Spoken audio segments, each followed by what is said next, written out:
Hello. I forgot to grab my son. I just went and saw The Mandalorian and Grogu. As you can see, I brought back the crown, and I'm starting to realize that it wasn't the space buns with my mall review. This is clearly a crown meant for children. I don't understand why Burger King gave me a crown meant for children when it was clearly me that wanted the fucking meal. I don't know. It's fine.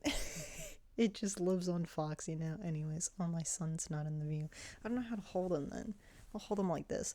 I will admit, I forgot to bring my son to the movie theater. I'm a little sad about it, but I didn't realize it until somebody else brought their stuffed Grogu. And I was like, my son. I did wear my Star Wars spirit jersey, which is not Mandalorian related. It's Endor related, but it's green, so like it kind of matches. So, but moving on to me actually talking about this movie, I liked it. It was interesting. There are definitely a lot of flaws with it, but overall, it's nice to get to see a new Star Wars movie in theaters. Like that's just like put that statement out there. Like the last time I saw a Star Wars movie in theaters was last year when my dad and I went and saw Revenge of the Sith in theaters for its 20th anniversary, and that was really fun and wonderful, and I had a great experience with that. But it's like that's not new. Like I think that's part of the reason that the sequels sort of hold a special place in my heart is that The Force Awakens was the first Star Wars movie I ever saw in theaters because I was really little when Clone Wars and Revenge of the Sith came out, and I didn't even exist when Phantom Menace came out, and so it's just sort of like the sequel movies sort of have a special place in my heart because of that. And as much as I personally really do not like The Rise of Skywalker, it's like that was the last time we had like a new Star Wars movie in theaters, so it was very nice to come in to this movie. And I wasn't really sure about my expectations. I loved season 1 of The Mandalorian, and then I honestly kind of rage stopped watching season 2 at one point because I didn't like the way that they wrote Bo-Katan. But then eventually I was like, I got to a point where I was like, oh, I want to like watch a bunch of other shows, so let's do this. Let's watch season 2 of The Mandalorian. Let's watch season 3. And season 2 was fine. I did not like season 3, and so I like wasn't sure. It's very much like it. The thing about the season 1 of The Mandalorian is it was a western. Like this was hardcore western, and I loved that about it. It was like honestly kind of dark, and I really liked it. And then it became more of a kid show, and I think that's partially because of my boy. The children got obsessed with this boy right here, and I think sort of Star Wars was like, we need to make The Mandalorian a little bit more kid friendly, and so it became a little bit more cheesy and ridiculous. And I think that's part of the reason why I didn't like season 3 as much, is because it took away, like, there's definitely some dark bits, but it's like it's hidden a lot more behind a lot of the cheesy childish things going on that's more geared towards children. And I think that's why it's like I eventually, found my love for other shows instead. Like Andor is peak Star Wars content right there. Like that is an amazing show.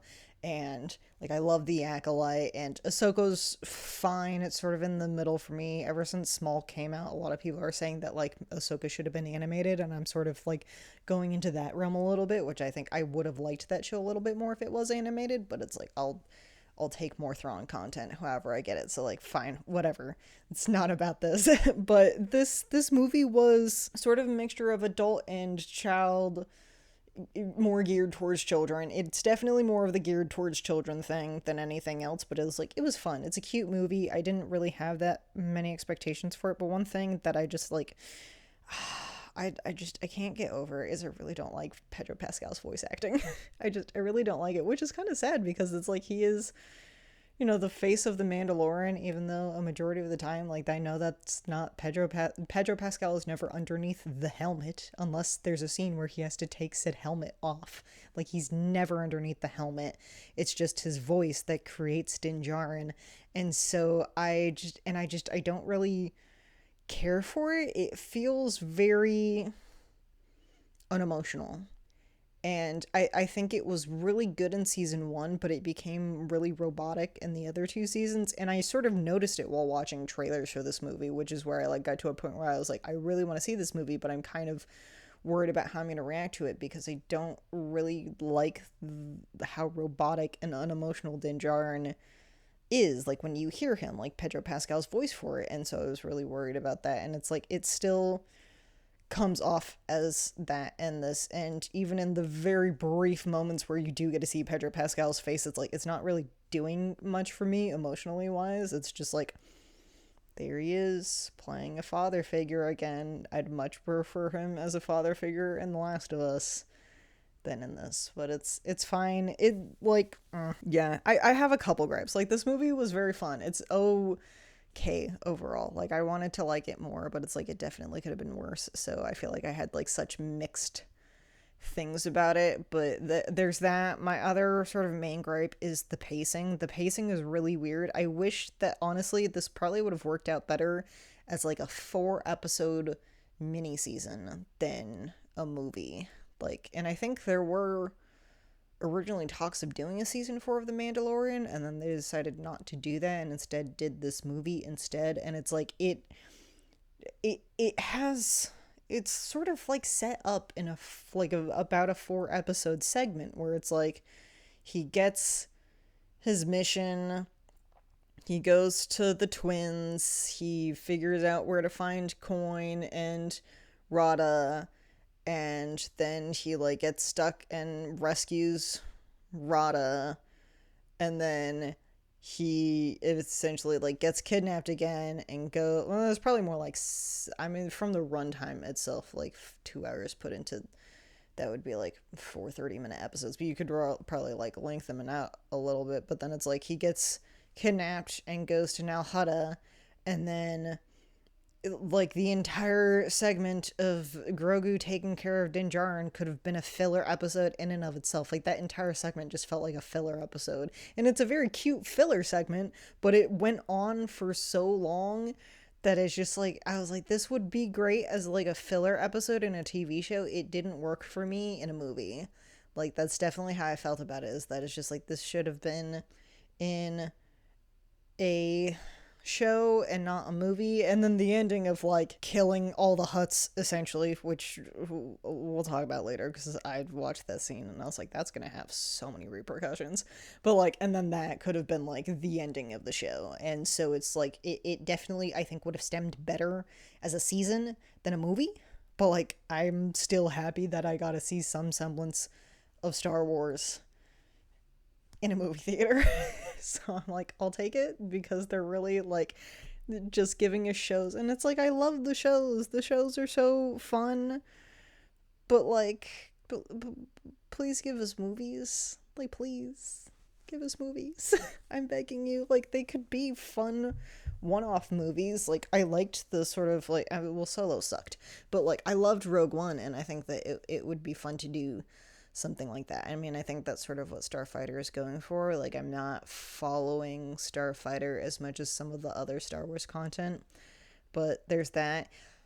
Moving on to the other general stuff about the movie, though, I don't know. The plot was really the pacing was off, but the plot was also really predictable. It's like, although I will state that like I wasn't expecting there to be as little Imperial sort of ties to the movie as I thought. I thought like it would be more about Commander Coin, and then it wasn't.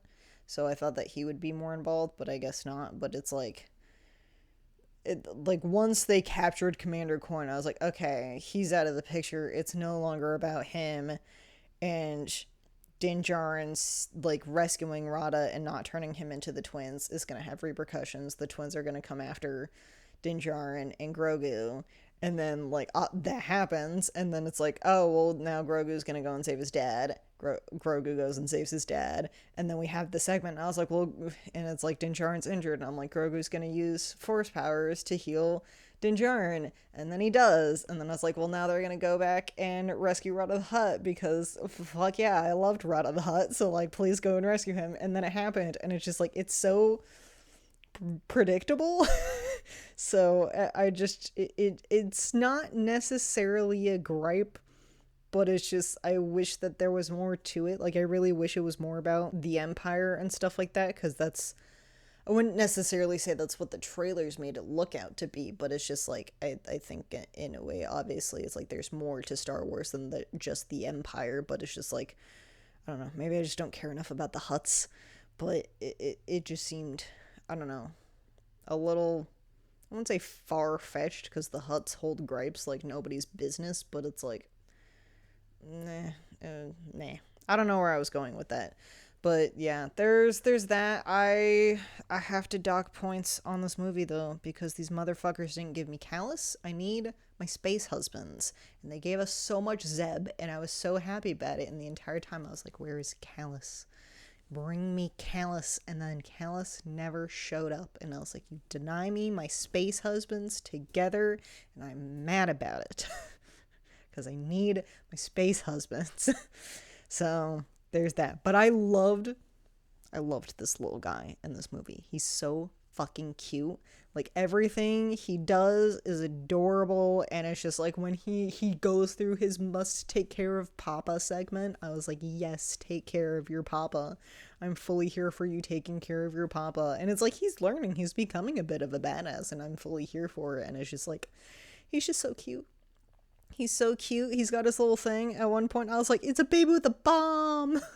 Grogu has a bomb. It's a baby with a bomb. I just started laughing. I was like, it's a baby with a bomb. But he's so cute. And I loved it. I loved it so much with him. And I really did like Grogu and Din Djarin's dynamic together. I think they were really cute in their own way, where it's just like Grogu, Din Djarin always wants to protect Grogu, and Grogu wants to protect Din Djarin, so it just works out that way. I really liked the beginning of the movie with, like, fighting off all these Imperials and stuff like that, because that was just really badass and really cool, and it worked out really well, and just the dynamic that the two of them had going, and I really liked that. But it's just, yeah, it was just the plot. It was the plot. The plot. It was just the plot. Everything else was great. Like, the special effects were pretty good. Something about the way that Zeb's mouth moved, because clearly a lot of Zeb is practical, but I think his mouth, like his snout, is CG, and that was kind of like, it took me a minute to get used to. And I think that's just because, like, aside from, I think, one episode of The Mandalorian, like, I had never seen Zeb in live action, so it's just, like, it's sort of, I think, difficult for me sometimes to go from the animated shows to the live action Star Wars shows if I'm, like, so used to a certain species only being animated.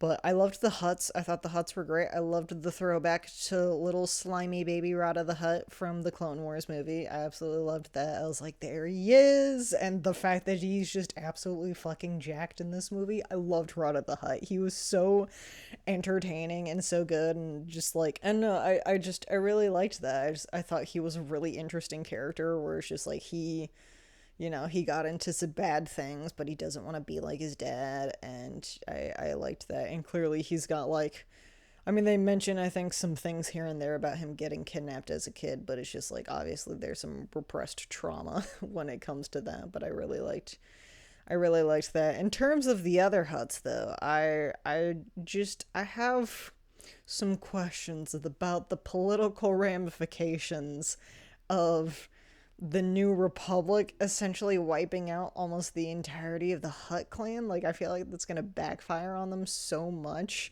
And it's just like, obviously they needed a way out from this, because killing the twins was not going to, like, solve all of their problems, so they essentially had to take out all the Hutts. But, like, I watched that and I was like, that's not a good thing. It's not a bad thing, but it's definitely also not a good thing. It's like, I was like, this isn't gonna end well for the New Republic. And I was like, yeah, it's great, save the day, blow up all these Hutts, but, like, because they do, like, when Din Djarin enters the Nal Hutta Palace, it's like there are tons of Hutts everywhere. They, like, make a showing of all these Hutts, and so therefore all those Hutts are now dead. And it's like, do they not realize how that's gonna fuck them over? Or it's like, I mean, it could pose them as a threat, but then that means that other like crime syndicates could then be like, ah, yes, the New Republic is a threat, we need to wipe them out. Like, I'm sure that like the Pikes are not going to just sit down and like watch the Hutts get absolutely decimated. Like, they're probably going to be like, oh fuck, like the hell is the New Republic doing over here? And it's like this one small factor. Like, I'm pretty sure once this gets up to a higher portion of people, like Mon Mothma and the actual like New Republic like politics and stuff like that, that's gonna have so many problems for the entirety of, was it Red Eagle Squad, as I think ended up showing up. But I'm just like, that's the ramifications of that entire bit. Like, when I watched them blow up the palace, I was like, that's gonna backfire so fucking much. They're not gonna go over this on anything, because they're essentially, we're like, here's a movie, we're done with the Mandalorian. And I'm like, but the political ramifications of destroying basically the entire Hutt clan. I watched that and I was like, oh my god, the ramifications of doing that. I kept thinking about it. I was just like, oh my god. But yeah, that's truly what I thought about. I was like, this is not going to end well. Well, I mean, we know that nothing ends well for the New Republic, but that's because, we know what happens, 20-ish years later, with the entirety of the New Republic being decimated by Starkiller Base. But it's just, I was like, I kept thinking about it. I was like, oh my god, these ramifications. It was a fun movie. I loved the music, but that is not shocking. Ludwig Göransson is a fantastic composer. I'm very glad that he's back for the movie, because I know that he didn't do season 3 of The Mandalorian, so I'm very glad that he's back for the movie. And I absolutely love the music. I thought it was very fun, and I liked bits and pieces of it, and I thought like the different locations that they did stuff on was really fun, like getting to see more of Nalha. And Syracuse, I think, is what the other place was called. They have one bit which basically just looked like the downtown Chicago. I was like, oh, it's the downtown Chicago. Syracuse is just Chicago. That's good to know. I don't know if I have any other thoughts. I don't know, sometimes when I sit with these, I have more thoughts, but I was in traffic for 30 minutes and then ate dinner, so I think my thoughts are gone. They died in traffic. Possibly. So, I think those are all my thoughts, with my tangent about destroying all the Hutts. But like I said, it was, I mean, the more that I sit with it, I think the less that I liked it. But it was a fun movie. I think it's a fun change. I wouldn't necessarily say. Sometimes it's nice to have fun in between all the depressing. I think we've had a good month for Star Wars. And I think between sort of the more recent shows that have come out, it's like the Maul is not built for children. I think a lot of the like Clone Wars era, even though that was technically released on like Cartoon Network, like the Clone Wars era stuff is not really geared. I mean, it is geared towards children, but not in the same way that like the Mandalorian and Skeleton Crew and stuff like that. Like, that's more like, it's cute with some violence, and Maul is violence with some funny and some more violence. And so I think this is, it's a nice change, especially with the month that we've had, where it's just like, like Maul was violence and very dark, right after Order 66, essentially. And this is more, we're trying to take down the Imperials, and now we're also, trying to deal with a crime syndicate that's been there for absolute centuries. But we've got this very cute father-son dynamic that's going on that you did not get in Maul, because Maul is just Mr. Steelio Padawan, and that was instead more gruesome deaths, and watching the father-son dynamic get shredded, literally by a guy just getting absolutely blasted with a bunch of blaster bolts, even though I feel like his death was kind of unnecessary. But it's just like that change in dynamic, where it's just like, this felt more Skeleton Crew vibey, where it's like, that show was fucking adorable. which also made me realize that I think if you just gave me a show about kids going to school and set it in Star Wars, I would probably watch the shit out of it. Like, give me the most domestic, boring ass show in the world and stick it in a Star Wars universe, and I'd probably still watch the shit out of it. But like, this very much was sort of on that vibe where it's like, it's cute because it's like, you know, they're not gonna kill Grogu. That'd be dark as fuck. But I was in the theaters and someone just goes, "Did he just die when when Din Djarin collapsed?" And I just want to start laughing. I'm like, did he just die? It's like, no, this is Star. Well, no. Sometimes they're that ballsy, but they're not going to be that ballsy in a movie that's literally called The Mandalorian and Grogu. So, but yeah, it did have very little Mandalorians. Only one. He is the Mandalorian, I guess. The rest are all, I guess, still on Mandalore. So there's that. It was quite entertaining to try and explain the entirety of the plot of The Mandalorian to my parents, though, because neither of them have seen it. So I was like, here's the basic rundown. But yeah, that was fun. I think those are truly all my thoughts. Yeah, it was very cute. So, there's my son. I'm still sad that I forgot to bring him. Lots of people dressed up. That was fun. I was like, mostly children. But yeah, lots of people dressed up. It was very cute. But yeah, let me know if you liked this movie. Well, yeah, let me know if you liked this movie, but let me know if you also saw it. Comment down below what your thoughts on it were. Like, subscribe. Bye bye.